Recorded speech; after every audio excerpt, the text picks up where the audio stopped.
Having cheated death at the business end of Mr. L's Browning and my own shooter in my parents' box room, I now know that I should have been the fourth victim in the headline-making Retterdon murders, alongside my best pal Tony Tucker and two of the members of our firm, Patrick Tate and Craig Rolfe, when they were gunned down in that Range Rover. And I'm still haunted today by the knowledge that my name is on a bullet and someone could be waiting for me any day, any time to finish the job. That's why I live in a home with secure access only. When I walk out the door, I check there's no one suspicious hanging around. No bastards coming to take me out by surprise. They might be waiting out there for me one dark night, but I won't go down without a fight, that's for sure. I suppose it's the price I've got to pay for getting caught up in one of the most notorious multiple murders in England. I was one of the first people hauled in for questioning after the shootings. Because I hadn't been with the victims, the old Bill thought I must have something to do with it. I told him that was crap. Tony was a great mate. Why'd I want to see him topped? I'll tell you later what I really think happened that dreadful night when the boys had their brains blown out. Up till then, we'd been ruling Essex like we owned the fucking place. If anyone tried to cross our paths or move in on our business deals, we'd destroy them. It was a brutal, evil world, and I was filled up most of the time on a cocktail of booze, drugs and adrenaline.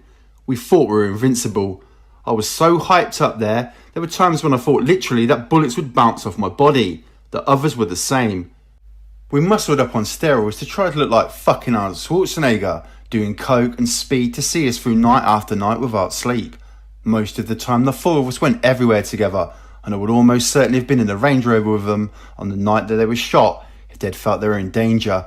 But they hadn't asked, so they must have felt safe. How wrong could they have been? I'm sure I was as much an intended target as the other three. They wanted the whole firm out of the way. I can't believe I'm here today to write this book. I just hope I'm still around to finish it. We had become wild bastards in the 80s and early 90s. We had a huge network of bodybuilders who worked for us as club doormen and minders and enforcers, any kind of rough stuff. By controlling club doors, we could control who was running the drugs inside, and we made dealers cop up £1,000 a time to operate in the top places. We were raking in a fortune and spending like there was no tomorrow. Life was one big party. We always went out tooled up, knuckle dusters, koshes, knives. It was as routine as brushing your teeth. For a really serious job, we'd think nothing more of packing a 9mm pistol. We had respect, or I suppose I'd call it fear now, at every place we went into in Essex. Nobody messed with us. Life was a permanent buzz. I'd become addicted to violence, the threat of violence, the idea of violence. There were big drug deals going on. Some I knew about, others I didn't. And all the time, there was a simmering undercurrent of distrust and hatred building up, ready to erupt in open warfare. Too many people were taking too many drugs, and all sensible reason was out of the window.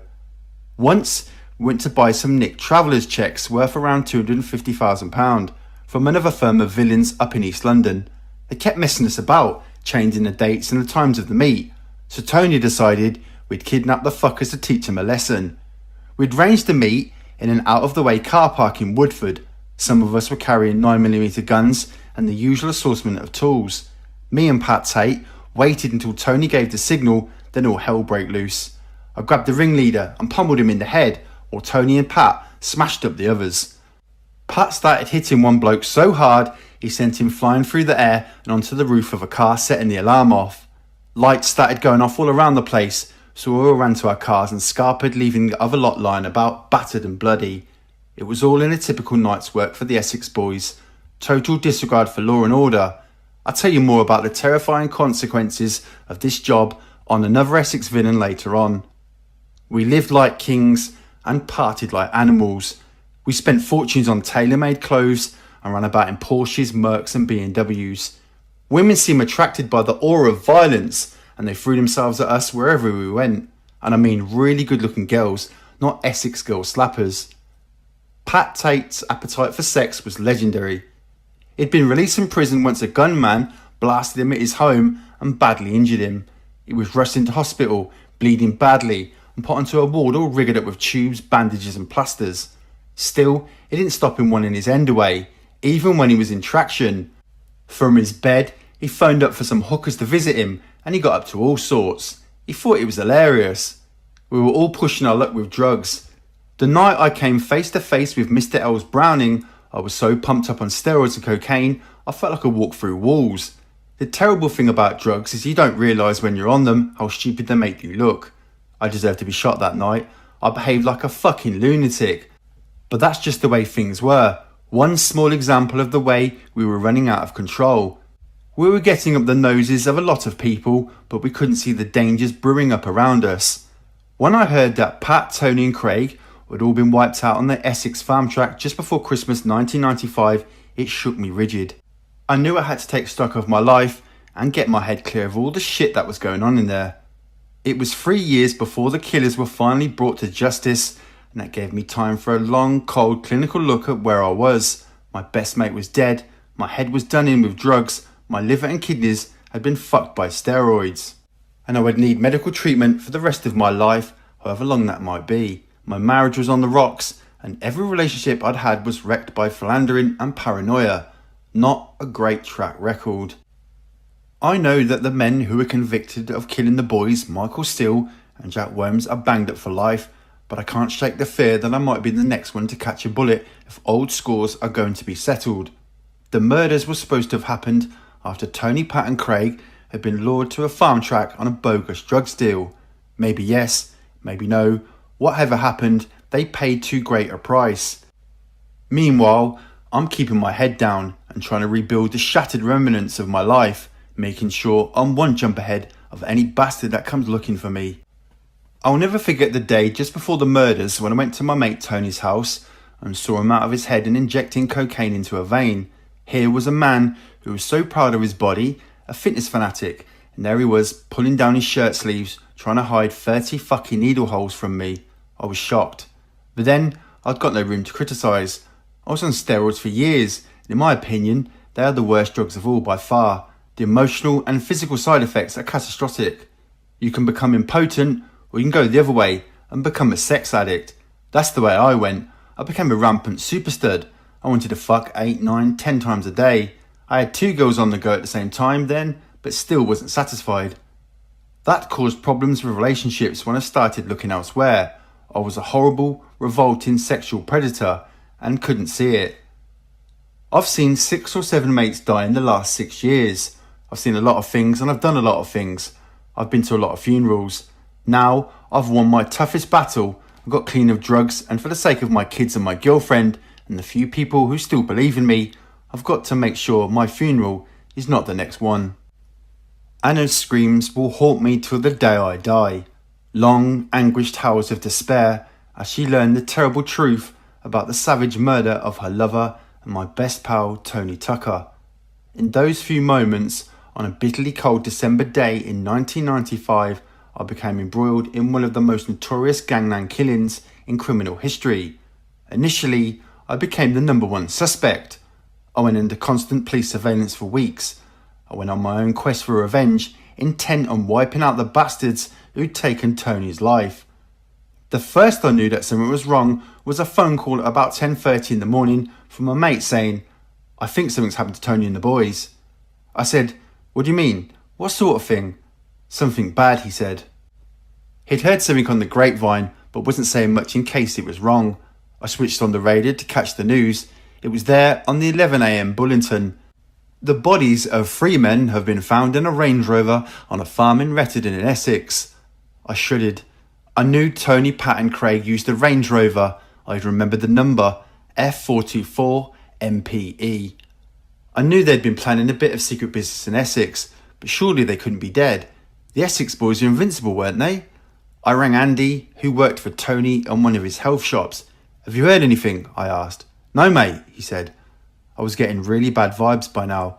"Can you go around and see Tony's missus to see if she knows anything?" I asked. "Sure, mate," he said.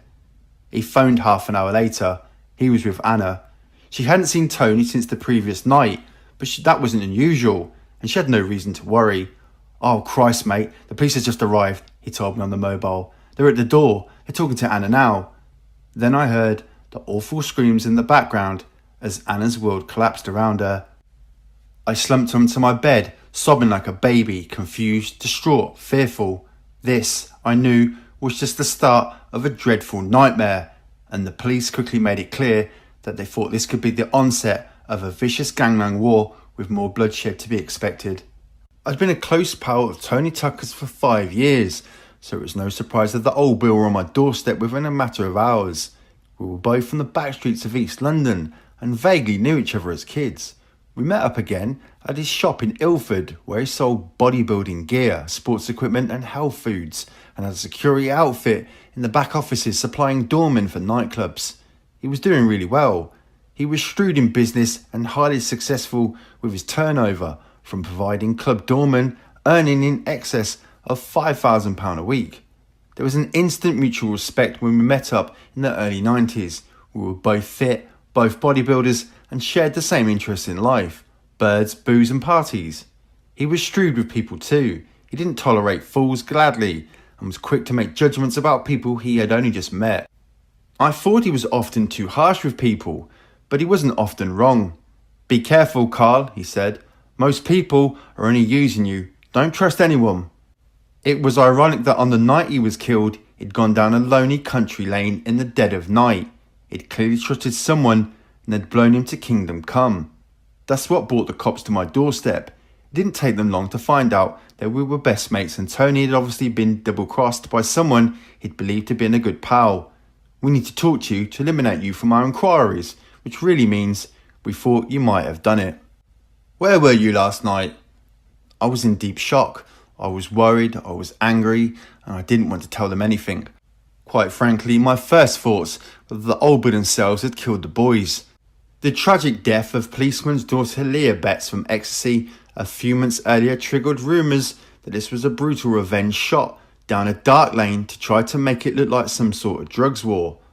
I was horrified that they're now considering me as a suspect.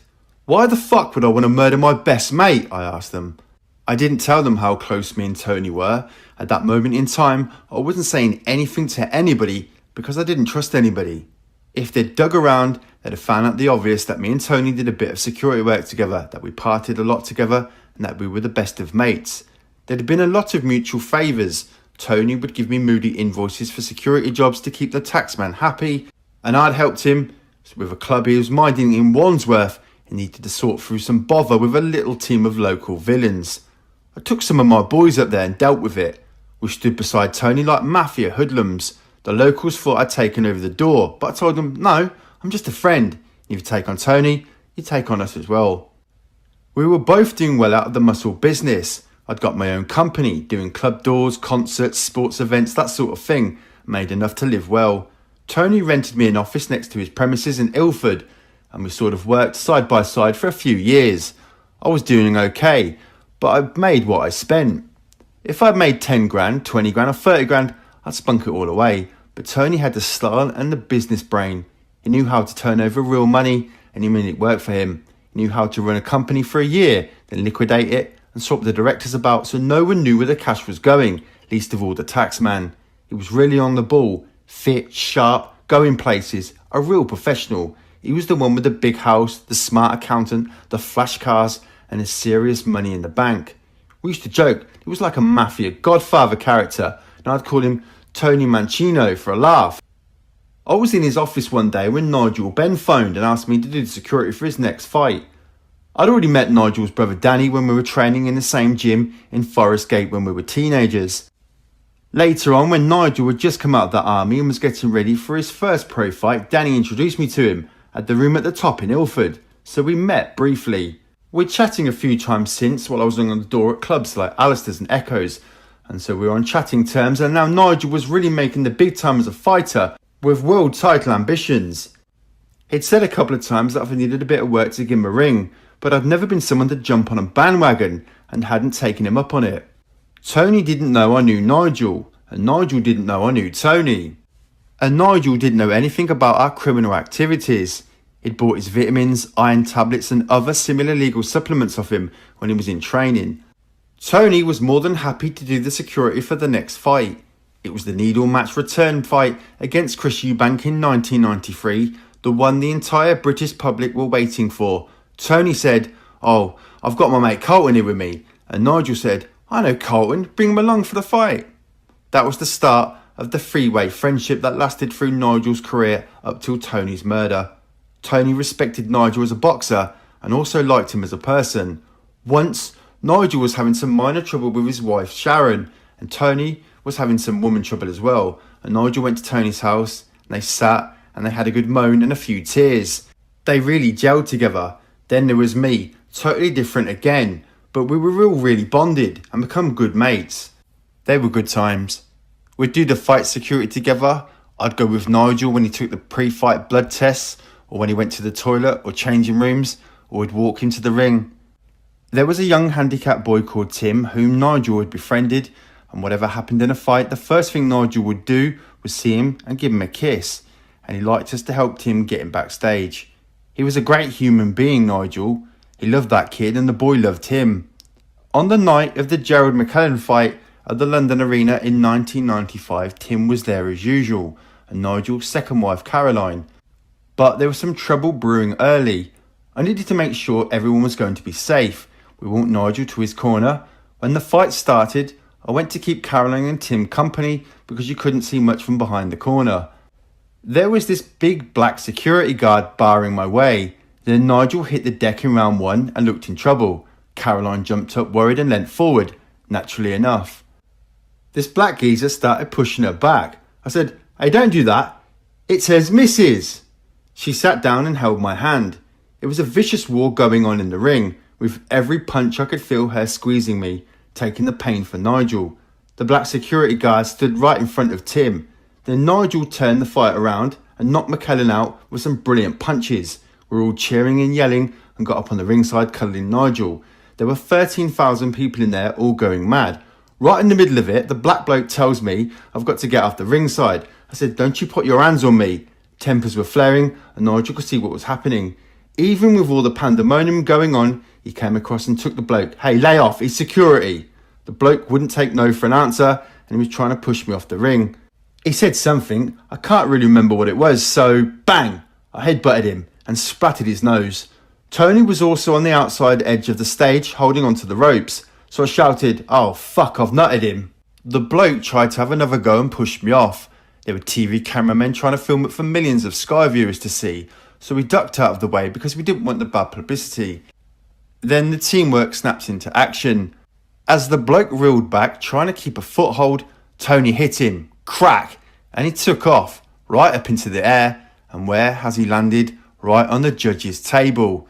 This fucking huge lump had splattered right down in front of them, and they were all there in their bow ties looking up to see what had happened. We were busy now trying to do a damage limitation job. I was holding a bloody great gash on my forehead. Frank Bruno had seen what had happened and he came over to see if he could help. It was fucking mayhem. I was bleeding, the black guy was bleeding from a busted nose and was laying on the judge's table. McKellen was still unconscious in the ring, so we needed to get Nigel out to safety. Then, through the commotion, Nigel's cutman Denny Mancini clocked what had happened and came across to give me first aid treatment and stop the bleeding. I mean, the claret was just gashing down my face. It was like I'd headbutted a brick wall. The atmosphere was evil and getting worse. Then as Nigel was doing a TV interview, the black geezer was there again, staggering in front of me, his face all busted up, and he's standing there, arms folded, threatening me, challenging me. By now, I was really pissed off. So I said, "Tell you what, I'll let you do me from behind," and turned my back. The tension was unbelievable. I could hear someone in the crowd shouting, "Carl! Carl!" There was a lot of geezers there who would have known me, so I wasn't too surprised. Then someone or something was tapping me on the back of my hands. I looked down and someone was pushing my knife my way. It had been passed through the crowd, past the security boys, and someone who obviously thought I was in serious trouble. I looked at the blade, pushed it away and said, "No, I don't need that." It vanished back into the crowd. I thought, thank fuck for that. I don't want to be seen on prime television cutting up a bloke. That's a sure recipe for a thrive stretch. Things were calming down a bit and McKellen was taken off to hospital and Nigel was walking back from the ring. He was a proud man and wanted to do it on his own, head held high. Every bit of him was hurting. He whispered to me, "Cole, don't let go of me." He was like jelly. His legs were buckling under him. We walked out through the crowd and he'd gone. I thought he was dying. Me and Tony carried him into the ambulance and he flinched in agony every time we touched him. My job was done and Nigel was on his way to the doctors. By now, everybody was looking for me and Tony over the fight we'd had with the black guy. We'd rushed upstairs to Nigel's changing room and Denham and Sheeny did a few cut jobs on my injuries, cleaned me up, put some plasters on and slipped us out through a side door. "There's fucking uproar going on over you two," he said. "Get out before they find you." We didn't need a second invitation. We were on a motor and away. All these memories of Tony and our wild times came flooding back as I tried to come to terms with the fact that he was dead. My best mate, my soulmate, blasted to death in cold blood, never given a chance, shot down like a rabid dog. I just couldn't believe it. I cried for a week. I drank for a week. I got angry for a week. And then I was ready to go looking for some answers. I'd no idea Tony and his boys had been in such danger. Yes, we lived a risky life, took chances, pulled a few scams, but it was all a game to me. It was like being on the outside of a gangster movie looking in. Now, I was hearing hardened coppers telling me I fitted the profile of the sort of bloke that could do this terrible thing. I was, they said, regarded as a hardened gangster with big-time crime connections. Was this really me? What sort of world had I got myself into? It was obvious that the police hadn't got a clue who was behind the triple murder. Neither had I. Neither had any of the mates I'd spoke to. I was getting sick of people asking me. I felt like they were pointing the finger. "You was his best mate, you must know." I racked my brains day after day trying to remember people we'd met, places we'd been, deals we'd done, in the hope of a clue. I knew that if I found the killers first, I would have no qualms about executing my own retribution, but nothing came to me. Somewhere, in a distant memory, I recalled meeting a bloke known as Mickey the Pilot. "Blinding geezer," I remember Tony saying, "but he's paranoid as fuck, and his house has got more security cameras than Fort Knox." It didn't seem important. Not then, not yet. After the Retterton murders, I was doing a lot of thinking, wondering which people, which events might be significant. I remember how Tony had changed so much in the months before his death. How he'd become a contradiction of everything he stood for. Health, fitness, reliability were out the window, and he was on the slippery slope of serious drug abuse. All these incidences were swirling around in my head as I tried to fit the jigsaw together. I didn't know what was important, what wasn't, but I knew that somewhere there must be clues to this assassination of my pals, and I knew that I was in too deep for my own good. My name was hot in the gangland scene. I was into a lot of stuff inside the clubs and out. People were getting stabbed, people were getting killed on the doors. My name was being brought up too much for comfort. Tony's death was a wake-up call. I should have known where everything was leading, but I was blind to the stupidity of it all. Now I'd got 3 mates in a mortuary. I had suspected in the few weeks before the murders that Tony and Pat were up to something. They'd become very secretive. 2 weeks before the shootings, it was Tony's birthday, and we'd all gone to Hollywood's nightclub in Romford for a piss-up. I had a gut feeling that night. I had a bad feeling that something wasn't right. Pat seemed to be splitting up the friendship, the special bond between me and Tony. Right from the moment he came out, there was a spontaneous combustion between the two of them, a dangerous reaction you felt could explode at any minute. The trust between me and Tony was evaporating. We'd made a pact one night that I would look after him and he would look after me, and if either of us went off for a bit of business on our own, we'd let the other know. If I got into a dodgy situation, I knew Tony would cover my ass, and vice versa. If I disappeared, or he disappeared, we'd know where to start looking. But that was all changing. I asked him what was going on. He said, "I'm onto something very, very big, but don't worry, mate, I'll look after you." I knew that was true. The previous Christmas, I'd done a bit of business for Tony and taken him £2,800 in notes to his home. I'd hit a bit of a rough spot because I was always silly with my spending, treated everybody, and he knew it. Tony put the $2,800 on the table and he said, "You're skint, aren't you?" I said, "No, mate, I'm okay." But he knew. He said, "Here, take the $2,800. You and your kids have a good Christmas on me." Now, what sort of friend does that? I loved him for it. He knew I was struggling, and I couldn't hide it from him. There wasn't anything we could hide from each other, or so I thought.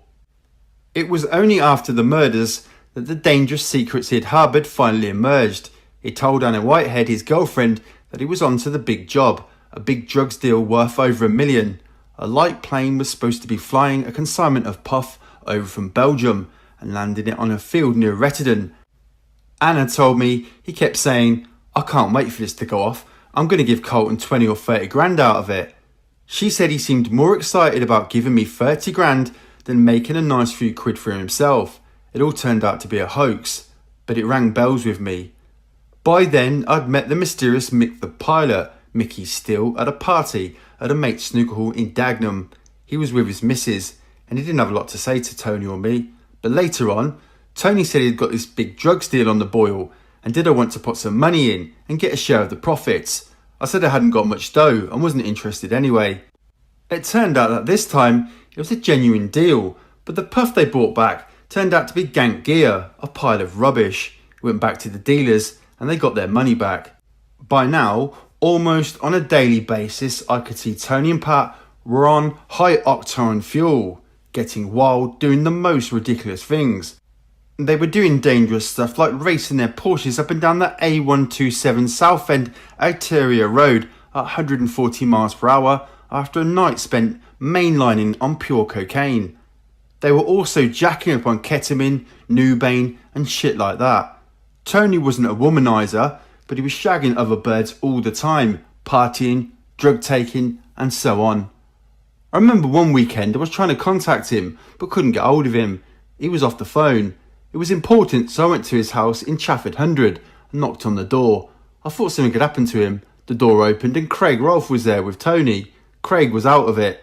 Tony was sitting on the edge of a chair laughing, hallucinating on something. I said, "What the fuck's going on, Tony?" He muttered, "Oh, nothing, mate." I could see by his eyes he was on something heavy. He was pulling down his shirt sleeve to hide something. I grabbed it and pulled it up again. I was staggered. He had about 30 recent injection marks along his arm. "What the fuck are you doing, Tony?" I think he was too ashamed to speak. He was on the precipice and hadn't got a clue how close disaster was. The first puff deal had left a nasty taste in the mouth and Tony, Pat and Craig had got the raging hump with Mickey Steele. To make matters worse, from what I'd heard, Mickey was having a relationship with Pat's Mrs. Sarah. Pat and Mickey had met in prison and had known each other a lot longer than Tony or Craig. So it was well out of order for Mickey to be bedding Pat's wife, even though Pat was always out on the town, always with other women.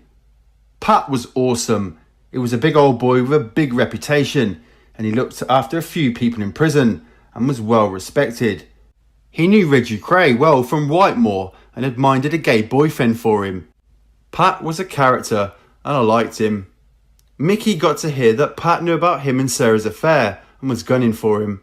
So according to what I heard after the murders, Mickey and his pals decided to do Pat and the others before they did them.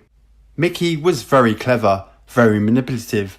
He told Pat and Tony there was a big drugs deal going down and they would wait for a plane load of gear to arrive. When it landed, they would rob the people, take the drugs, grab the money and pull off a right old coup. The night they died, I was told my three mates had gone down that country lane on a dummy run to get the lie of the land. It was all a scam. Their trust, or perhaps it was their greed, was rewarded with that terrible massacre that shook the Essex gangland scene to the core. I wasn't invited on this deal, phony or otherwise, thank God, because they knew I hadn't got cash to invest. But that night, at the party, when I'd got that bad feeling and suspected something heavy was about to go off, I'd pulled Big Pat to one side and told him, "Look, I love Tony like a brother. If anything happens to him, I'll hold you responsible. Look after him. Don't let me down." I saw them on the Friday before the murders when we had a drink at Berwick Manor near Upminster. Their secretive attitude did nothing to lessen my fears for Tony's safety. They were whispering, furtive, and not their usual selves at all. The night of the massacre, Tony, Pat and Craig, three grown men, three dangerous men, all professional criminals, went out without a weapon between them. Their mobile phones were all switched off. They were driven to Snowy Workhouse Lane in Rotterdam, where Mickey Steele's partner Jack Worms was already hiding with a gun. Steele was in the back seat and got out, supposedly to have a piss. Once he was out, Worms passed him a pump-action shotgun. He leaned in and opened fire. Rolfe died first, his skull blown away, his hand still gripping the steering wheel, his foot still on the brake. In a split second, Tony, sitting beside Rolf, also got it in the head. Then Pat was blasted in the chest, head and belly by both gunmen as he begged for his life.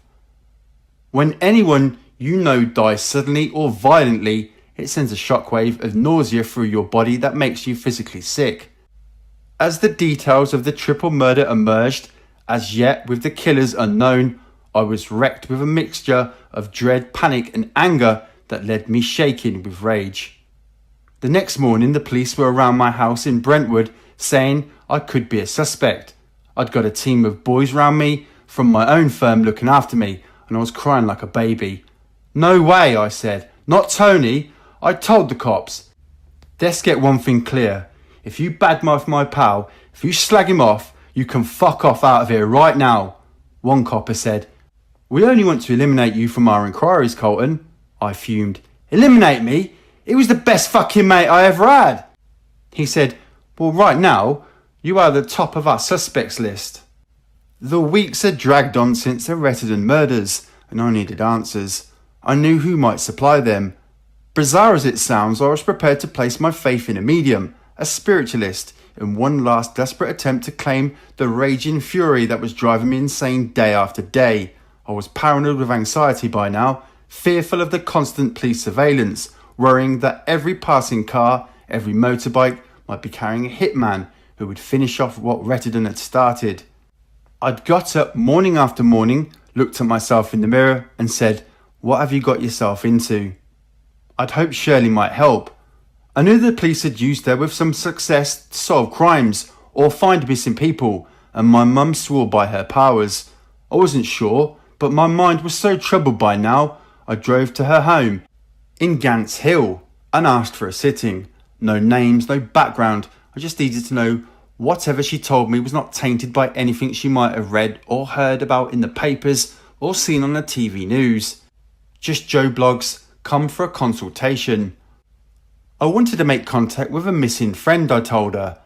What I heard in her parlour that afternoon shook me rigid. I was there for about half an hour. She sat holding pieces of gold I'd handed her at her request, a sort of lighting conductor to the afterworld, as she sought to make contact with Tony. Her eyes glazed over. She seemed to have reached someone, some spirit somewhere out there in the ether. I went cold. I got shivers down my spine. The hairs on my neck stood upon end, bearing in mind that she had no idea who I was or why I was there, and at that stage knew little about the murders. She was uncanny. She sniffed the air and said, "I can smell aftershave. Does that mean anything?" I told her I bought my pal a bottle of Hugo Boss aftershave for his birthday 2 or 3 weeks earlier. "He's just died, hasn't he?" she said. That hadn't taken a lot of working out, so I was still far from convinced that, eerie though it was, this wasn't just guesswork and a bit of gimmicky theatrics. She held my gold chain, rubbing it gently, and within minutes she started crying uncontrollably. There was a weird aura in the room. She looked at me and said, "You've lost someone very close to you, haven't you? Something terrible has happened." Now I was starting to take notice. She lapsed almost into a trance as she went on. "I've never seen so much violence, so much blood." She knew that 3 people had died. She said they were angry. They didn't want to go. One of them, she said, was a close friend who wanted to make contact with me. She kept saying violence, pain, anger. They were trapped, she said, unable to move on to the next life because of the way they'd been killed. It could take a year before their souls could move on. I needed to know who killed them. Who did it? "Do you know their names?" I pleaded, thinking this might be the route towards a speedy revenge. She seemed to be looking into the distance. Then she said, "I don't know, but I can see 3 men standing together, looking into the sky, pointing at a small plane. They're shouting, 'You bastard, Mick, you bastard.'" She could see a Range Rover. She could see a white van with men getting into it. She could see a motorbike. I was just sitting across the room, a few feet away, with my jaw dropping, amazed, astounded at what I was hearing, but still cynical. At that point, only a Range Rover featured in the murder scenario. No one, not me, Not the police, not the families of those involved knew anything about white vans or motorbikes or pilots, features of the case, which were only to become significant many months later. I was telling myself, get real, Carlton, how can you know these things? To a down-to-earth East End boy, while all this was fascinating, mind-bogglingly even, she knew I was unconvinced.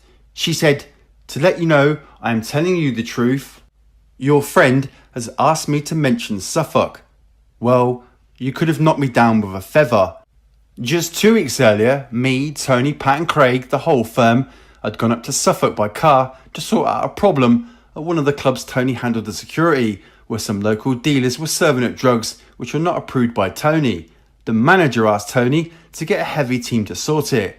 We got 2 carloads, about 8 of us altogether, all experienced lumps in the muscle game, and we planned to arrive by surprise, lock up the back doors of the club, trap the dealers inside so they couldn't run anywhere, then clean up the problem. A commando raid in essence. We thought one of the doormen was in on the racket as well, so we needed to give him some special attention. It was a big mess and needed heavy treatment. We were happy to help Tony out. None of us was averse to a decent ruck. Some of us went through the back doors and bolted them. The others went in through the front. If anybody ran out seeing our team staggering in, then they'd be trapped like rats. But as it happened, someone had tipped the local dealers off, and when we got there it was all quiet like a village church. There wasn't any dealer to be seen. The local punters were quiet. They'd been scared shitless at the sight of 8 fucking great bodybuilders up from the smoke and stayed in small groups very quietly. It all passed off peacefully, but we knew the warning message would get through to anyone thinking of taking us on any time. We just had a few drinks before heading home. Now, there was no way this medium could have known anything about that. It wasn't something we talked about outside the firm. It was never in the papers. Yes, she knew too much for it simply to be a lucky guess, a stab in the dark. I was getting goose pimples now. Your friend has told me to mention Suffolk, so you'll know it's him talking to you, she repeated. I knew all right. I didn't care if no one else in the world believes me or not. I knew from what I heard, and she couldn't fake that. I was taking a few notes on a pad. My hand was shaking, making my writing spindle almost unreadable. I wish now I'd tape recorded it all, so I could have a record of everything she said. Your friend is telling you not to take revenge. Don't go after the people who did this yourself. He's saying they will take their own revenge in the fullness of time. She went into a sort of hypnotic state again. I can see a small plane in the sky, she said. Now it's burst into flames and it's crashing down. Is that the revenge? I asked. Yes, that's their revenge, she said. The police were visiting me regularly then about the murders, and the next time they came I showed them the notes of my curious consultation with Madame Shirley. The old bill was always come to me, not the other way round. I didn't want to keep any meets with them because, like I say, I had this dark suspicion in the back of my mind that they had killed Tony and the boys. A bit of criminal ethnic cleansing to get rid of a firm getting too big for its boots. I had no evidence, just a gut feeling. It was wrong, as it happens, but at that point in time, it was a very real possibility to me and the most plausible explanation for the murders. Nevertheless, I knew I had to tell them about the session with Shirley, how intense it all was, how she had been left drained by the experience, how I'd left them bewildered by it all. The cops sort of looked at me sideways, like I'd cracked up, blown it, taken leave of my senses. This wasn't something they could take back to the Nick as evidence. Shirley had freaked me out. I can't pretend anything else. A big, strong, hard man like me came out of there a blubbering wreck. I wished I hadn't gone there. Too much was going on inside my head that I couldn't comprehend. Anyway, when the detectives came again and I told them about the consultation, one of them jotted a few notes down as I read from the pad I'd taken to Shirley's. You could tell he wasn't that interested. They wanted more practical help. What they were trying to do then was to get me to draw people out, go to telephone boxes and ring people up, tried to get them to say things about the murders which might provide some clues, names maybe, or a motive. They still had few leads and mouths were staying shut in Essex. So many people said the same thing.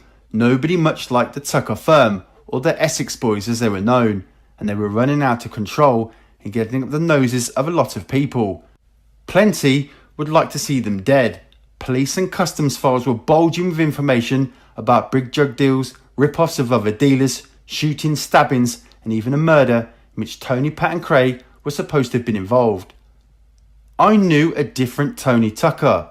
Great mate, soulmate really. We'd had so many good times in the last few years. I believed most of his money came from his successful security firm, supplying doormen for clubs and bars, his health shop, supplying bodybuilding foods and accessories legally, steroids illegally. Sure, I knew he was a bit of a face with some big time aspirations and some heavy underworld connections, but to me, he was generally a really nice guy. I could see things had been changing since he formed a criminal triumvirate with the other two and had started taking drugs like there was no tomorrow and get involved in stuff he couldn't control. But he was still my greatest mate, and I wasn't ready to hear people slagging him off now he was dead, or slagging him off ever, come to that. The cops really didn't want to know about the messages from beyond. They were chasing their own theories. But the detective who'd taken notes that day about my visit to Shirley was to come up to me many months later and say, "Carlton, when you told me about that white transit van, I shivered. We'd only just found out ourselves that the killers were probably picked up in a battered white transit, but no one else outside the murder squad could have known." Another weird thing that happened after the murders was Tony's home at Fobbing getting spooked. His mate Andy was looking after the place because Anna wouldn't stay there, despite all the security lights and fencing and alarms and guard dogs. She was frightened for her life as well, so Andy was there every day to feed the dogs and horses. He phoned me and said, "Cole, something weird is going on." He'd gone there and found lights turned on that he'd switched off the night before, pictures turned upside down, dogs let out when they should have been in. He phoned Anna, but she hadn't been there. He told me, "I'm petrified. I'm sure it's Tony trying to say something." I was glad that it wasn't just me having these weird experiences over Tony's death. In my game, we called it work, though it wasn't exactly in the mould of the 9 to 5 pinstripe brigade up from Surbiton on the 842, but it was work nonetheless, often with guns, knives and beatings as the tools of our trade. In this particular case, it was a bit of work involving £250,000 worth of travellers' checks. Bent American Express travellers' checks to be precise. Not quite hot, but still pretty warm. It looked like being a good earner, and I needed a reliable outlet to cash them up. Tony Tucker was on the up and up in Gangnam then. He took some supplies and they came good. They were accepted without question on a couple of trial runs, and we were up and running. Now we needed the rest of the nicked checks. The firm holding them wanted £25,000 cash up front to secure the deal. Tony was the sort of guy that kept our amount of cash about the place. I decided to chip in as well to earn a bit of drinking money. We got the cash together and arranged to meet with the boss man at a farm in Essex. A second geezer, due to be bringing them to the meet, failed to show. Suddenly, a nice little job was looking a bit shaky, and that sort of thing did not please Tony Tucker. He'd got the serious hump. I wasn't happy because I'd brokered the package in the first place and didn't like being pissed about. We set up another meet at the Turok service area just off the M25 at the junction with the A13, but again the checks failed to materialise. Now Tony was getting really irritated. My credibility was being called into question. We decided that amateurs like that, failing to deliver on a deal, deserved punishment. Tony made up a fake parcel of cash with genuine notes on the outside and cut paper inside to pull off a sting that would teach them not to fuck with us. We tucked the cash into a bag so it looked like the real McCoy and arranged a third and we hoped final meet. But again, the check gang failed to bring the goods. Now we were into 3 days work with no return and Tony was steaming mad. When someone crossed Tony, he could be a fucking maniac, and he had a very, very short fuse, which was already reaching explosion point. A fourth meet was set up, but it was cancelled at the last minute. Tony said, "These fuckers are giving us the runaround, Carl." Pat Tate was growling, and that always spelt danger. We decided there would be no more mess around on this deal. If they wouldn't bring the checks to us, we'd go and take them by force. We had managed to get hold of an address for the gang boss at Leytonstone in East London and headed there one morning, four-handed and tooled up. No sign of anyone. the raid came to nothing. But we weren't about to drop it. It had dragged on for weeks and become a matter of underworld honour. It was important for our reputations that we got it sorted. So next we fixed the meet at a pub in Woodford. This time we really meant business.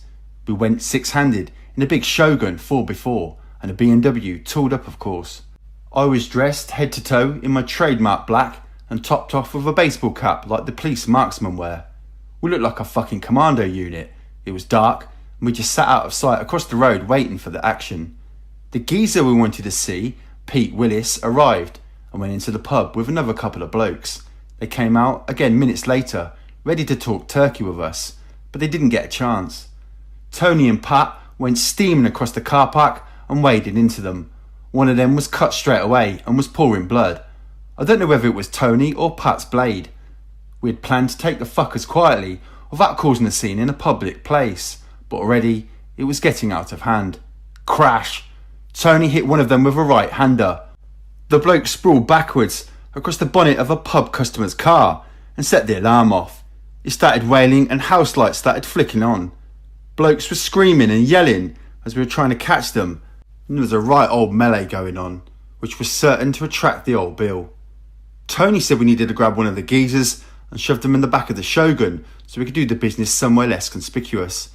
By now, another couple of car alarms were ringing out, triggered off by the rumpus. Time was getting short. I grabbed one of the Czech gang and tried to manhandle him in through the rear door of the Shogun.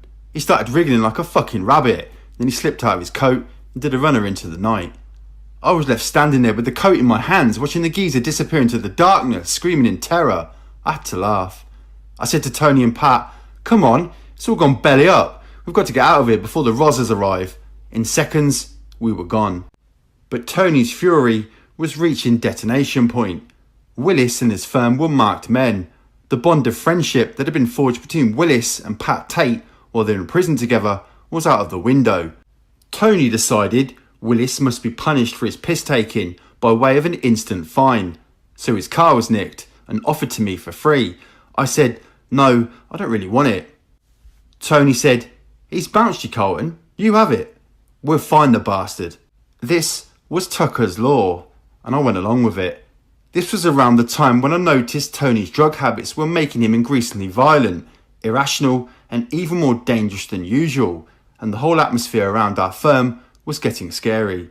I'd always been involved in a bit of ducking and diving to earn a few bob, but now things were coming on top. There was danger in the air. Willis had become an obsession with Tony. One night he and Pat went round to his flat out of their brains on drugs, dragged him into a bedroom, laid him on the bed and shoved a gun into his mouth. They were laughing as they played a cruel game of Russian roulette, with Tony's finger on the trigger, clicking away, and Willis out of his nut, shitting himself, waiting for the bang. Tony was saying, "We're going to blow your head off, you fucker," and was calling him all sorts of names. He was so terrified, it took him months to recover. He knew he'd been lucky. With the mood Tony was in, Willis knew that if he fucked up, he wouldn't get a second chance. I know he'd inflicted the same kind of terrifying punishment on Craig, his supposed buddy, a couple of times as well. He'd threatened to blow his brains out and told him he'd be off the firm if he didn't get his act together. Tony had become a savage and brutal man without a stop button to halt his descent into becoming a full-fledged, uncontrollable, drug-induced psychopath. I tried to reason with Tony when he told me about the things he'd done to Willis and to Craig. I told him, "That's not really right, Tony. You don't torture and terrorise people for the fun of it. I'm a great believer that if you pull out a gun, you intend to use it. It's not a toy, not a plaything for sadists." But my words fell on deaf ears. Tony, Pat and Craig were hell-bent on making Willis suffer for the bodged-up traveller's checks. They started going into his flat, robbing him, frightening the life out of him over and over, like they were enjoying it. Because they were all jacked up and snorting stuff, there was no reasoning with them. They were using everything: crack, cocaine, freebase, coke, special K, as ketamine was called, some lignocaine, anything they could shove up their noses or stick in their arms that gave them a buzz. I didn't want to get into a conflict with Tony. I regarded him as my best mate and I supplied a lot of the muscle for his doors. We both did really well out of it, but it was getting increasingly edgy about the way things were going. Then Pat got shot and the temperature was getting even higher.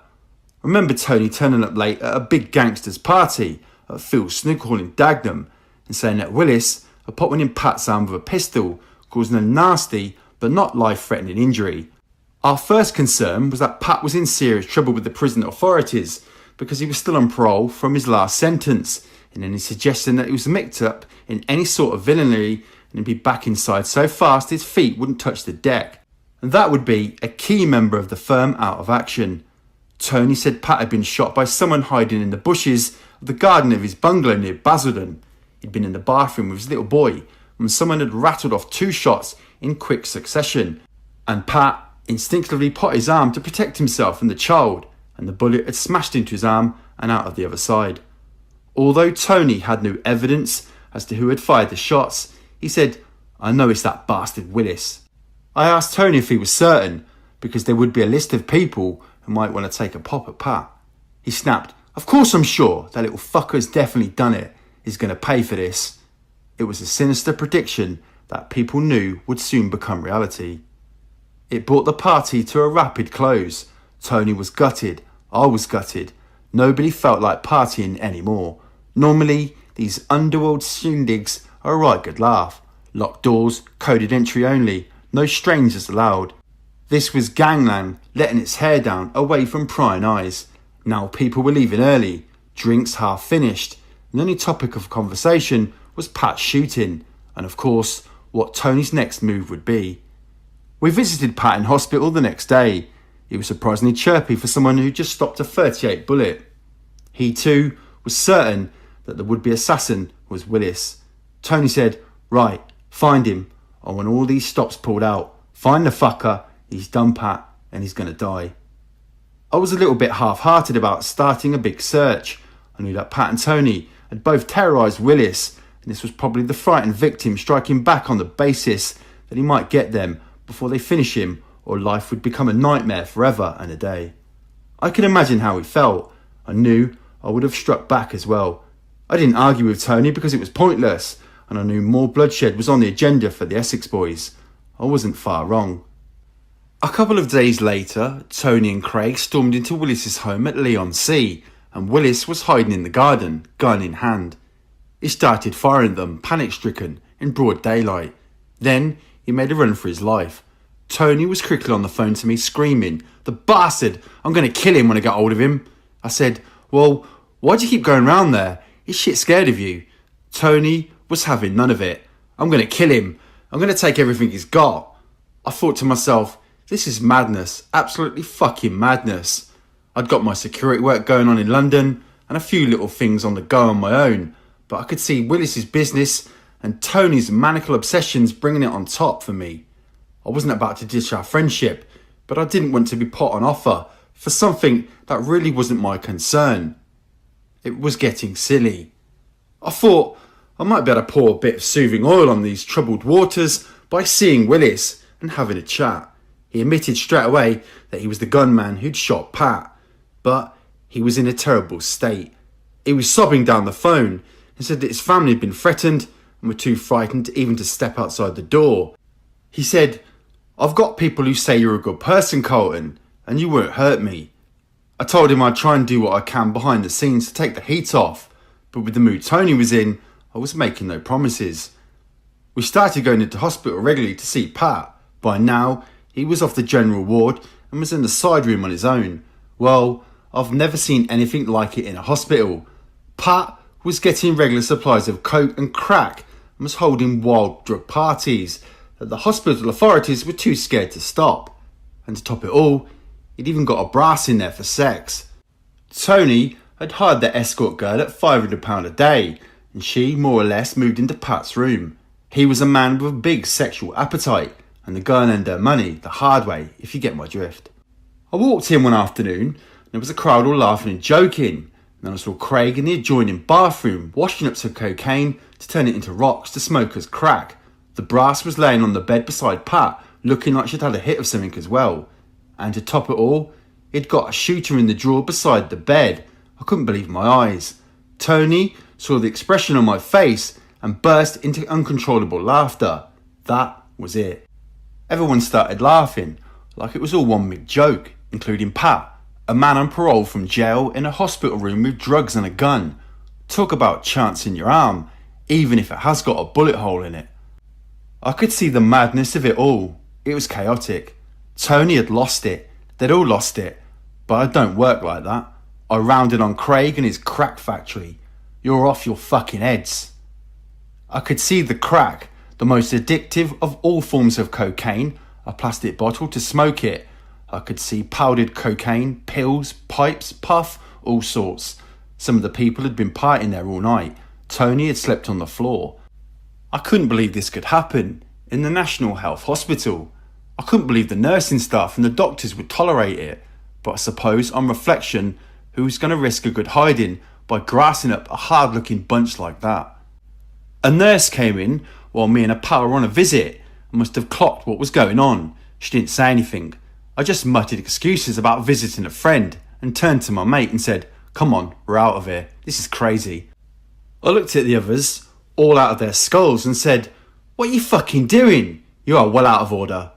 I thought they were putting everybody in jeopardy by their stupidity. I like a laugh, but this was sheer lunacy. My predictions were right.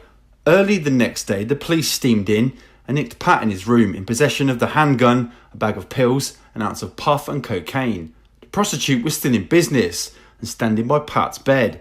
They'd been shagging on and off all night in a public hospital. You can't do that. That's when the craziness of it all hit me like a ton of bricks. This just wasn't out of control. They were uncontrollable. They'd terrified the hospital staff in the belief that they were now above the law, that they were the Essex untouchables. No one is above the law, be it the law of the land or the law of the jungle. Now the law had hit back with a full-scale armed raid on Pat's room. Someone had obviously tipped them off about the gear and the gun, and they gave the operation the full Monty treatment. They knew about Pat's reputation and his associates and took no chances. Tony and Craig also put their hands up to some of the drug charges, which was only fair because they'd bought most of the stuff in. Pat claimed he never knew the gun had been bought in, but the cops had enough to get him banged up again straight away in a Category A high security prison hospital wing. In the meantime, I was getting more calls from Willis. He was in bits. I felt really sorry for him. He'd been under more pressure than any man should be asked to endure. While Pat was in hospital, Willis had got hold of a shooter and had hidden in the car park waiting for Tony to come out to have another crack at him. It came to nothing, but Willis was still tearing his hair out with worry. He was cracking up. I knew he was reaching the end of the line when he phoned me one day in tears and said, "I want to ask you a big favour." I said, "Depends on what you want." I could barely believe it when he said, "I want you to kill me." I was flabbergasted. He repeated, "Would you shoot me, Carlton? I can't go on living like this. I haven't got the bottle to kill myself. Will you do it for me?" I said, "You can't ask me to do that. You can't ask that of any person." It was like he was having a dog pot down. No way was I going to be part of that. I knew from the terror in his voice that this was no idle request. This man wanted to die, and he wanted to make me the executioner. I told him that there wasn't the remotest possibility of it taking place, and told him to go on the run, go and hide somewhere safe until I had a chance to put a good word in for him. Then he wanted to meet. He came to my house in Brentwood. I have never in my whole life seen such a broken wreck of a man. He was trembling non-stop, shaking from head to toe, and he still had the gun tucked under his coat. He was togged up in a bulletproof vest. I knew I had to be careful. We walked through the kitchen to talk, knowing that if he was as totally unhinged as I believed, he might have a go at me. I undid my shirt. "Look, I'm not carrying anything. You are safe here." A visible look of relief swept across his haggard face, but still he was nervous, cautious to the extreme. "You might be setting me up." I said, "Look, I'm a man of my word. I'm trying to calm things down. I don't want to see anyone killed." We talked and talked for over an hour. He was like a condemned man. And then I saw him twindling the revolver under his jacket. I said, "Don't be fucking silly. What are you going to do? I'm not going to hurt you." He said despairingly, "Carlton, I just don't know who to trust." All this grief, I thought, over a bit of work that had gone wrong, A few miserable traveller's checks. Right, I said. You've got to get off the manor right away till it blows over. In the meantime, I'll talk to the people who are after you. Finally, I was able to persuade him to trust me to let me handle Tony, Craig and Pat. I even managed to get him to hand me the revolver, just for a look of course. It did flash through my mind that I could now turn on him and call Tony. But this poor bastard had suffered enough. He stayed agitated until he'd got the shooter safely back in his custody, and then he calmed down a bit. He seemed to realise that I wasn't about to turn him into his enemies. It was one of the tensest moments of my life. Here was a man frightened of me, apprehensive in the extreme, sitting with his finger on the trigger of a loaded revolver, and I'd managed to coax him into handing it over. It was a personal achievement I was proud of, but the situation still left Willis a broken man, a nervous wreck watching every shadow. It wasn't long before he was picked up by police and charged with the shooting of Pat Tate. He was probably safer on remand in jail than wandering about Essex, ducking bullets. With Pat also out of the way for a while, the likelihood of another shootout diminished. But Pat wasn't a man to lie down and roll over, even though he was back in the slammer. Me and Tony visited him regularly. Had he learned anything from the hospital drug bust? Not a bit of it. He was still phoning up members of the firm, asking them to smuggle drugs inside the prison for him. I went once with Tony, and he had drugs hidden in a book. What the fuck are you doing? I asked. Old Pat wants them. These two guys really sparked off each other. Together, they were a nightmare. Alone, Tony was a different bloke. And while Pat was inside, I could see the old Tony I knew and loved coming back again. Funny, generous, considerate. Except for the drugs. That's one thing he couldn't kick. I got a panicked telephone call from his girlfriend one night. She was screaming and crying. What's the matter? What's up? She sobbed. Tony's just broken a needle in his arm. He'd had trouble looking for a vein to inject the fix, and had stuck the pin in a bone and snapped it clean in two. She said, he's walking around with it, squirting blood everywhere, and he won't go to hospital. It'll kill him if he knows I've called you. I knew what sort of needle he'd used, a big fucker like the type I'd been injecting steroids. This was serious. Tell him he must go to the hospital or he will die, I said. Don't take no for an answer. Tony eventually agreed, and doctors surgically removed the jammed needle. Tony, I said later, it's time me and you went away for a holiday. I told my partner Denny that I was going away on a spot of business, collecting an overdue debt in Spain, and I'd ring her from the Costa del Sol. Then I went and picked up my mistress Lynn, met up with Tony, and we caught a plane to Malta and booked into the Holiday Inn. Tony was happy to chip in for half of the cost because he really needed to get away. He needed to escape from the drugs and the tension of the whole Essex gangland scene. I could see he was suffering withdrawal symptoms, but he was trying hard to find himself again away from the pills, powder and needles. We went out for meals and drinks and he seemed to be coping, but I knew he was in deep trouble. The veins in his arms were dotted with injection scars and he'd turned a sort of grey colour. He wasn't the man I'd first met. He'd lost his zap. But I was big on his case, trying to get him off the drugs to clean him up. And with Pat's influence no longer there, I reckoned I could get the old Tony back. With Willis banged up too on firearms charges, I hope this volatile situation of the past few weeks was now subsiding. It was a good holiday overall and Tony showed definite signs of improvement. Then we arrived back at Heathrow Airport and Craig was there to meet him in the arrivals lounge. And what's he got? A fucking bag of gear. I was fucking livid. I walked out of the toilet where they were jacking up on Charlie, shaking my head in despair. I'd been trying to save a friend's life, and all my work was being undone in seconds. It became patently obvious that Tony didn't really want to come off drugs, or his addiction was so deep-rooted, he just couldn't kick the habit. And it was to get worse in the run-up to the triple murders at Retterdon. Smack, ketamine, crack, and Nubane were all regularly on the menu at his drug binges in unlimited quantities. The Nubane did in fact help to calm him down. It's a morphine-based painkiller which seemed to soothe his temperament, and he was able to get back in a bit of training at the gym. Even though he was being dragged down by his drug addiction, he was conscious of the need to work out to keep himself in shape. He seemed to be making a big effort to clean himself up. He'd also taken up with a girlfriend, Donna Garwood. which really surprised me because I thought his relationship with Anna Whitehead was really strong, especially when they moved from Chafford 100 to a mansion of a place at Fobbing called Briarmount Lodge. Then Pat came out of jail again. He'd done another year for breaking his parole and offences connected to the hospital bust. That was nothing to a man like Pat Tate. He'd originally been sentenced to 6 years inside for robbing a Happy Eater restaurant and possessing cocaine. He'd got into a row over the bill and he and his girlfriend decided to help themselves to the takings. When he was remanded to Chelmsford Prison by Ballarickie magistrates, he vaulted over the side of the dock, struggled off the efforts of 6 police officers to hold him down and dashed from the court and roared off on a waiting high-powered motorbike. He vanished to Spain and stayed in hiding on the Costa del Sol for a year. But he then made the mistake of visiting friends in neighbouring Gibraltar and was promptly nicked by the British authorities and returned to jail in the UK. He served 4 of 6 years, leaving prison a bitter and angry man in the grip of hard drugs and a racing certainty to be in trouble again in double quick time. So it proved. He was back behind bars within 12 months. We hired a huge stretch limo to meet him when he came out after his breach of parole sentence was over and waited outside Whitemoor Prison in Cambridgeshire. It must have looked like a welcoming party from the Basildon branch of the Mafia. I'm sure it didn't go unnoticed by the prison authorities or police.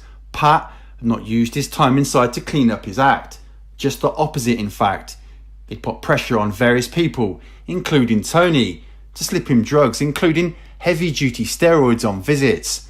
Me and Tony had argued over it. I told him, don't put me in that situation. What anyone else does is their business, but I think it's stupid. Anyway, Tony totally ignored me, and I saw him slip a syringe and some drugs to Pat right under my nose as we were chatting in the visiting area. It was so quick the screws and the CCTV didn't pick up on it. He was a big, awesome, powerful man, 18.5 stone with a big personality to match. He was much admired in underworld circles, and his escape from the magistrates' court was already written in the Essex gangland folklore. I suspect the screws were a bit in awe of him.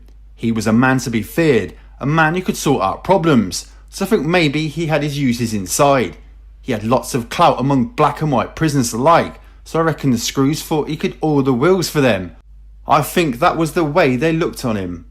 So he strolled out through the gates of Whitemoor an hour and a half later than scheduled, like a conquering fucking hero, fit, tanned, and as handsome as ever. The illusion was soon shattered. There was all the backslapping, the hugging, the kissing, then the champagne corks popped, and Pat was back in town. Within minutes of driving off, someone had pulled out a big bag of gear, and they were all on it again. I thought, oh shit, this is never ending. I'm just banging my head against the wall. I tried to help Tony. Now I knew my cause was lost. Big Pat was a malign influence that was to see Tony back on the slippery slope within days. It started with a massive gangland party at Tony's house. Not that I didn't like Pat. He was a terrific character, but he seemed to mesmerise Tony. As soon as he was out, Tony lent him his black Porsche.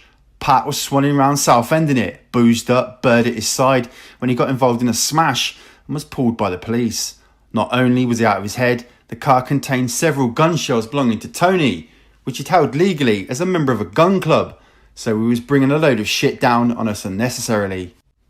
I was with Tony when Pat phoned, and I was furious. I thought this was the height of disrespect, and I wanted to tell him so. You are bang out of order, I said. You just don't do that sort of thing. Tony was visibly shocked, as I shouldn't have been talking to Pat like that. Another waste of breath.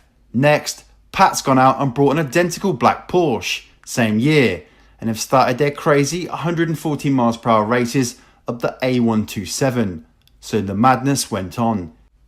It takes a lot to shock me, but what I saw the day I drove out to see Tony's house at Fobbing knocked me sideways. He'd had a row with the kitchen fitter, a one-time mate called Jeff, and had called him to finish some work on his luxury kitchen. And I do mean luxury. Big, top of the range, the bollocks, over 10 grand's worth. It had Jeff back time and time again, but still wasn't satisfied. Here, he said, I'd got hold of Jeff last night. He had a sarcastic smirk on his face. Oh yeah, I said. How is he? Tony said, come and see. And he took me outside. There was poor Jeff, chained up, cut and bruised in the dog kennel with the Alsatians. Jeff crawled out on his hands and knees and Tony laughed. It was one of the most humiliating sights I'd seen a fellow endure. Jeff had spent the whole night and half the day crawling around in the piss and shit, sleeping with the Alsatians, drinking and eating out of their food bowls. I had to teach him not to fuck me about, Tony told me. I said, for fuck's sake, let him go. That's inhumane and degrading. Tony just laughed again and said, yeah, I know. I don't frighten easily, but Nigel Ben once scared me shitless during a training jaunt in the Canary Islands. Not many people know this, but as well as being a world-class boxer, Nigel was also an ace car driver. Good enough in fact to have succeeded at rally or even Grand Prix driving. Me and Tony had flown to Tenerife with him as mates as well as minders as he got into some serious training for one of his big title fights. The object was to get a bit of altitude work into him, and we all piled into a BMW 320i and set off at the main mountain on the island, 7,000 feet high Mount Tady. We're all chatting away, enjoying the experience, admiring the views as we climbed higher and higher until we were among low cloud. Then suddenly, wham! Nigel had spun the car full circle on a handbrake turn on the side of the mountain with a 500-foot drop only feet away. I remember both me and Tony going, ah, as we thought we were goners. We stopped in a screech of brakes and a cloud of dust. Nigel was laughing his head off. It was his idea of a joke, but we'd all thought the Dark Destroyer was about to destroy us. I said, you wanker, Nigel. We looked over the side of the mountain road and it was a big drop. I had visions of the newspaper headlines back home saying, boxing champ dies in mysterious mountain plunge.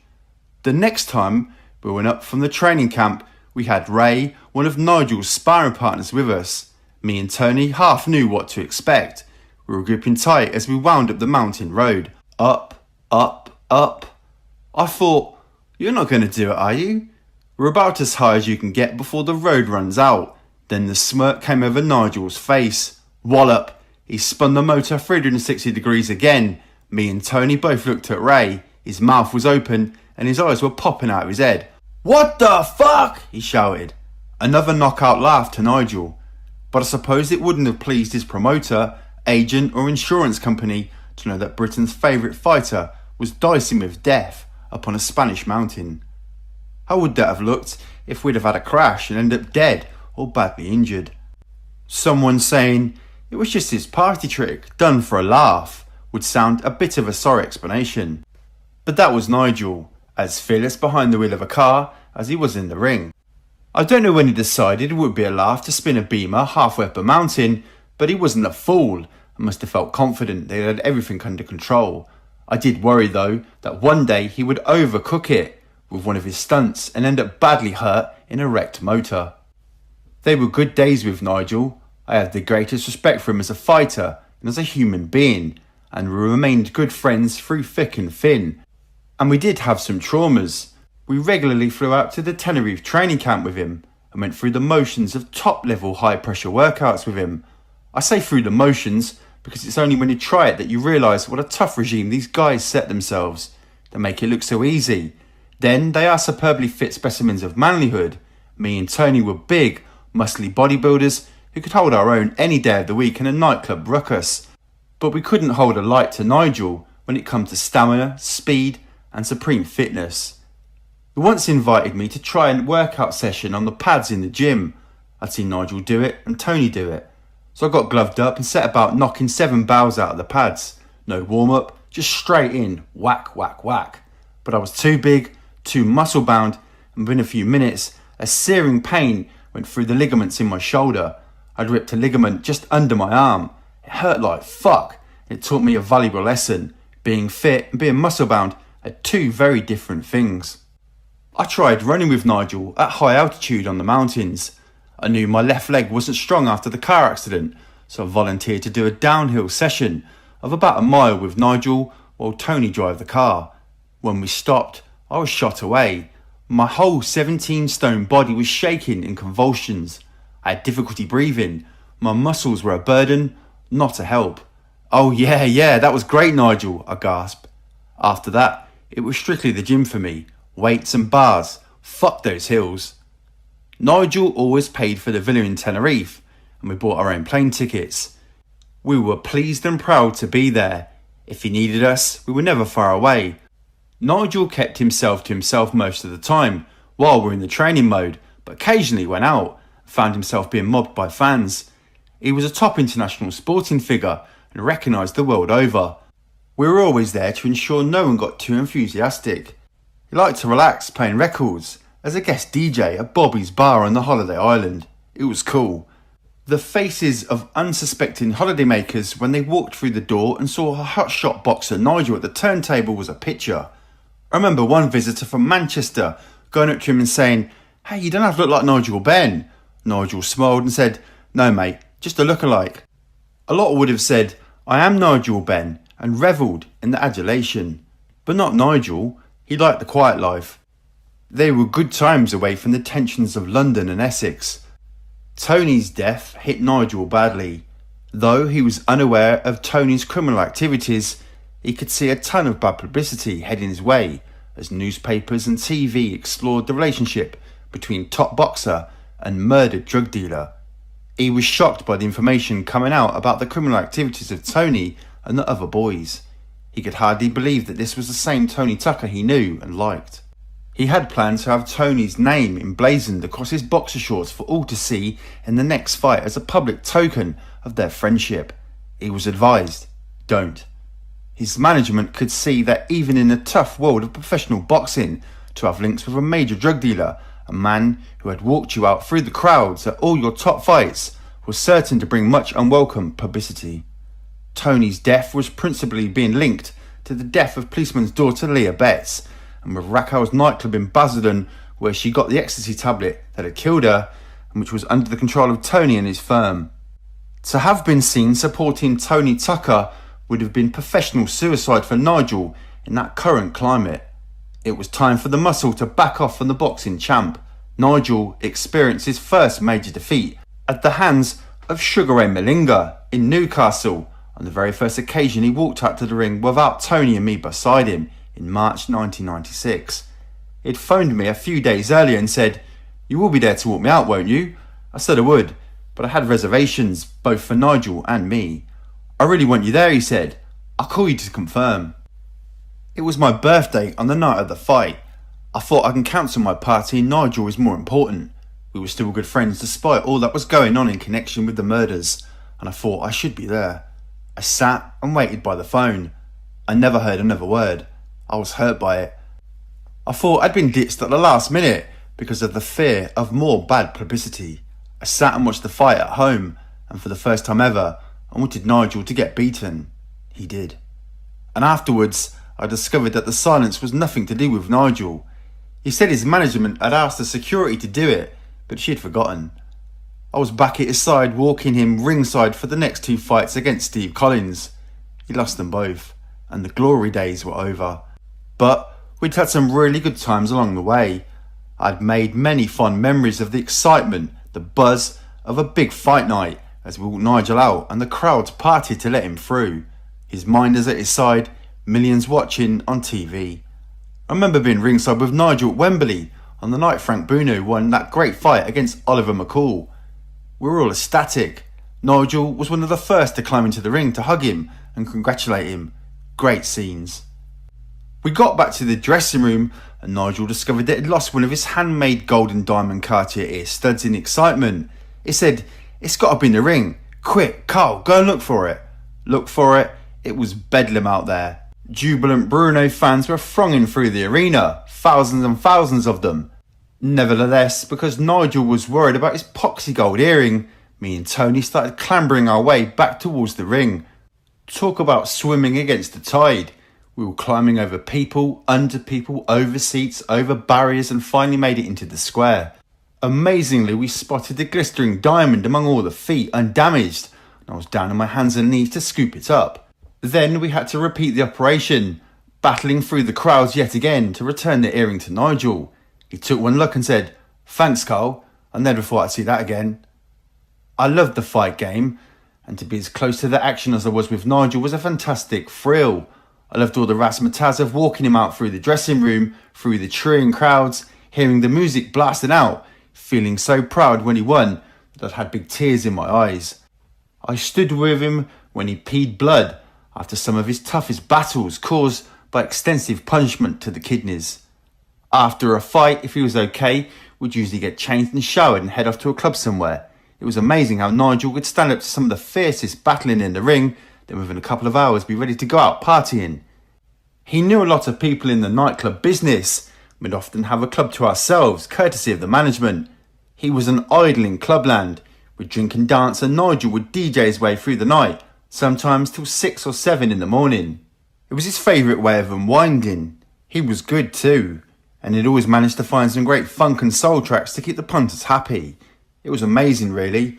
1 minute trading punches in the ring with some of the toughest geezers in the world, next minute chilling out over a turntable in a nightclub. He was professional enough to be able to choose a whole different style of music for different clubs in different parts of the country. Up north, more traditional stuff. London, more funky, up-to-date stuff. A lot of good black singers. He even talked once of turning pro on the DJ scene when he retired from boxing. We were going to get a roadshow together and go on tour around the UK, or even abroad if we could get the bookings. He really fancied that lifestyle, but he had to knock that idea on the head when his twin babies came along. It wouldn't have been fair to Caroline. Nigel decided to honour a promise he'd made to do a DJ gig at Raquel's, despite a wave of bad publicity of the drug dealing and Leah Betts' death. He turned up, very few punters did. It proved to be the last waltz for Raquel's. The club shut down forever the following Friday. Then Nigel got involved in a spot of bother with his former best mate, Ray Sullivan, which put him in court and dramatically changed his life forever. It happened while the two of them were up at Legends Club in the West End. I was working elsewhere at the time, so I never knew exactly what happened. I had a call from Nigel saying this and that had gone off. There'd been a fight, but he wasn't bothered about interrupting his training schedule for the Steve Collins' rematch and wanted me to go to Tenerife with him as usual. Although the police in London were investigating the incident at Legends, I thought some sort of deal was done whereby he wasn't charged right away to enable him to carry on training for the next 6 weeks. He was a big name fighter, big box office, huge Sky TV rights, $1 million man. The cops apparently had talks with Nigel's management team and agreed to let the fight go ahead because there was so much tied up in it. It was another sellout fight at Manchester Arena, and once again Nigel had them packed in. 8,500 punters. The public fucking loved him. I was a bit disappointed that Nigel hadn't phoned me when he went out to Legends and got into the bus stop. The whole business probably wouldn't have happened. Caroline had said to him to ring me. She told him, "Get Carlton to make sure you were alright." She always felt he was safe when he was with me, and he was. I always watched his back. I protected him. Because he was such a high profile character, he always attracted attention wherever he went, and not always the right sort of attention. There were girls who wanted to get hold of him, to get him into bed, then sell the story to the News of the World, or some other tabloid.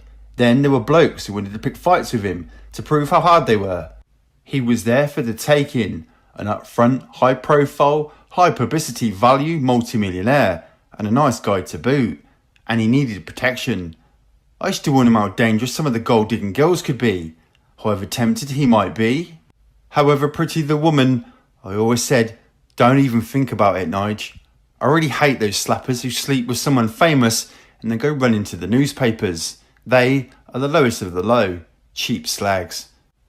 Everybody thought I was his minder, his bodyguard, but I wasn't. I was his friend. Okay, I just happened to be a minder and a bodyguard, but I was at Nigel's side because I liked him and cared about him. I think I can honestly say we were soulmates. Walking a top boxer out to a big televised fight, like Eubank or Collins, might seem glamorous, and I did enjoy it, but we were there to do a serious job. You never knew when a nutter might push out the crowd, out of the sea of bodies and have a go. Or even well-wishers going to give him a friendly pat might accidentally catch his eye with a finger or a ring, and you've got a multi-million-pound match off because your fighter has accidentally injured an eye. Protection came in many ways. So the bombshell dropped when Nigel was eventually nicked for attacking Ray Sullivan. No one seemed to know what was behind it all. Nigel just wasn't a violent man away from the boxing ring. Apparently, it's all to do with something that happened years earlier when Nigel was with Sharon and Ray Sullivan was with her sister. Nigel and Sharon's relationship was volatile, explosive. Ray was Nigel's best mate, like a brother, who used to be with them at boxing matches and saw there was something special about their relationship. They're inseparable. Nigel thought more of Ray than he did of his own brothers. Ray went with him to a training camp in Los Angeles to prepare for a big fight, before I'd ever started walking with him out with Tony on fight nights. Later, he found out that his best mate, the man he trusted more than anyone in the world, had made a pass at his girlfriend and expressed his undying love. I think it must have been Sharon who told him, maybe out of spite during another one of their blazing rows. Not surprisingly, Nigel got the hump. Ray, a bit of a playboy and lady killer, hadn't denied it, so there was a big falling out. Nigel was badly affected mentally. He felt like he'd been betrayed, and it started to affect his fighting abilities. To this day, it still eats him up. It exploded that night at Legends. There was a fight. Ray got a really good hiding. That might have been the end of it, except that Ray decided to go public and had his photos splattered all over the Sun with a big story saying how Nigel had beaten him up. The hospital photo showed Ray's tubes and clips and medical apparatus all pulled out on display to make it look worse than it was. He said he was going to take out a civil war action against Nigel for damages. Then a lot of people started to turn their backs on Nigel.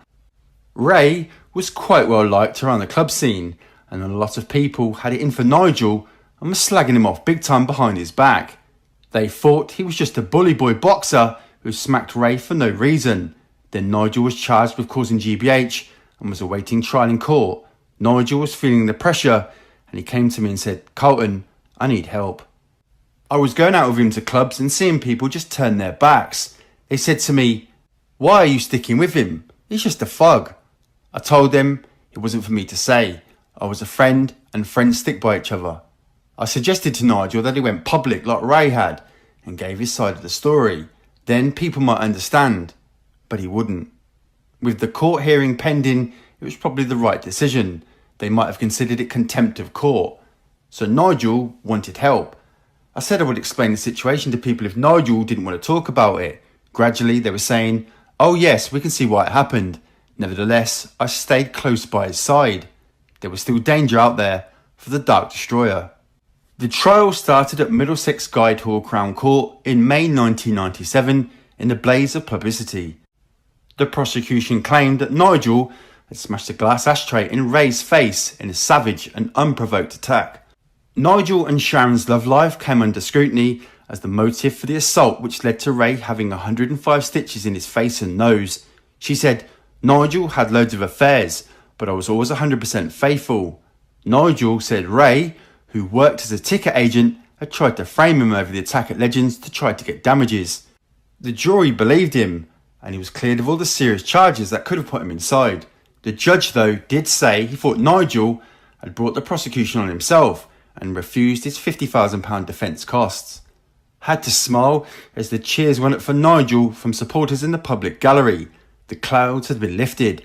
Nigel walked out of court with me at his side and went down on his knees in front of his new love Caroline, who'd sat through every minute of the hearing listening to the distressing evidence about the man she adored and his previous relationship with Sharon, and he told her the verdict had been in the Lord's hands. Nigel had found religion and had become a born-again Christian. But Nigel had other enemies apart from Ray, and there was talk of an attack. I stayed close to him. I was protecting him even though he didn't know I was protecting him. He'd got everything to lose. I'd got fuck all to lose. Then I got a phone call offering me 100,000 to turn my back on him. There was a hit out on him, said the caller, and they wanted me out of the way. There was a firm out there prepared to take out a contract to kill him, and they considered me the main obstacle. I said, "Bollocks, if you do him, best you do me first. You have to go through me to get to him." That was as far as I was concerned. No one was going near Nigel Benn. The caller, who reckoned he was acting as an intermediary and was not involved in the actual hit, said, "Oh, I didn't realise you felt so strongly." I think the vibes I put out told them I meant what I said. I've got a reputation for being hard, but fair, and a friend is a friend forever to me. Perhaps my refusal to be bought off may have even saved Nigel's life. By then, Ray had taken out a civil action against Nigel for £50,000 damages. It was always going to be a bitter and acrimonious fight. I stayed at a hotel with Nigel day and night for 2 weeks when the case came up. I was never more than a few yards away. I stayed close by in the same hotel. I had breakfast with him and Caroline. I travelled to court by taxi with them. I gave up 2 weeks of my life for Nigel. On top of that, I was busy behind the scenes. I helped Nigel as much as I could. I put myself right on offer really. Everybody knew who I was and where I stood with Nigel. I was with him every day. Every time he came out of court, I was photographed beside him on the steps. The media attention was constant. We were followed everywhere, chased down the streets by camera crews. The pressure became intense. But I never once considered giving up on him. After 2 weeks, the damage claims were thrown out. Life returned to some sort of normality, or as normal as life can be for a world-class middleweight boxer living in the full glare of publicity and is now very public-minded. We still managed to get away from the spotlight for a bit of touring and DJ work. Our trips took us to the north, to Scotland and all over England, with Nigel paying for the expenses and giving me money from what he was earning. We had some really good times now the storms had passed. Then came one of the greatest honours of my life. Nigel asked me to be one of his best men at his and Caroline's wedding blessing, along with his brother John and our friends Wayne and Simon. It was a great party, held at his luxury home in Beckenham, Kent, a couple of weeks after he and Caroline had secretly got married at a registry office. Everyone was in top hat and tails. There were loads of celebrity guests, a gospel choir, magazine photographers, and Caroline had a full-size boxing ring set up in the garden early that morning to have the blessing in. Everybody was expected to give a little speech, and we were all saying what a great bloke Nigel was. I had to be the silly one, of course. I stood up and started cursing the top hat I was being forced to wear like some poxy toff. Then I put my hand inside and pulled out a white rabbit and gave it to Caroline. It went down like a bomb.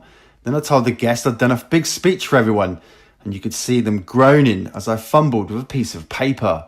When I unfolded it, it was a plain bit of paper about 4 foot square with just the word speech written on it. Big yes, but short no. Everybody fell about laughing. I did a few jokes and it was a really good laugh. I did the security at the party for Nigel as well as being best man, but there was never likely to be any trouble. Who's going to kick off at a party thrown by Nigel Benn with guests like Lennox Lewis and half the top muscle from London? No, it was a good day. One of my great memories of the highs and lows in the life of a great boxer and a good friend. One notable absentee was lovely Frank Bruno, who'd once been a mate of Nigel's but had remained friendly with Ray Sullivan, and for all the bad feelings still going on, was not on the guest list. It was a shame really. Everybody loved Frank. Me and Tony had met him a few times around the fight scene, and he was great value. When he knew Tony had been killed, he beckoned me over at a fight in Manchester and said, "I'm really sorry." You knew this was genuine and from the heart. We had a brief chat about Tony though. Of course, he knew nothing of Tony's criminal activities. Frank knew we were really good mates as well as a team, and he could see I was shattered by the news. He just called me over to the ringside seat while Nigel was warming up, strictly spontaneous. No one had asked him to, and for a man of his stature to take time to do that left a lasting impression of him as being a really decent human being. I went into Legends one night, way before the murders, and he was there with his wife having a meal. "Hello Frank." "Hello Carlton." I told him I was out celebrating my birthday, and he stood up and got me a drink and wished me well. Then we had a sort of a friendly wrestle. It was great. Carlton and a big grizzly bear. Nigel and I still talk occasionally, but that sort of magic of a special relationship has gone. I'm pleased he's found religion.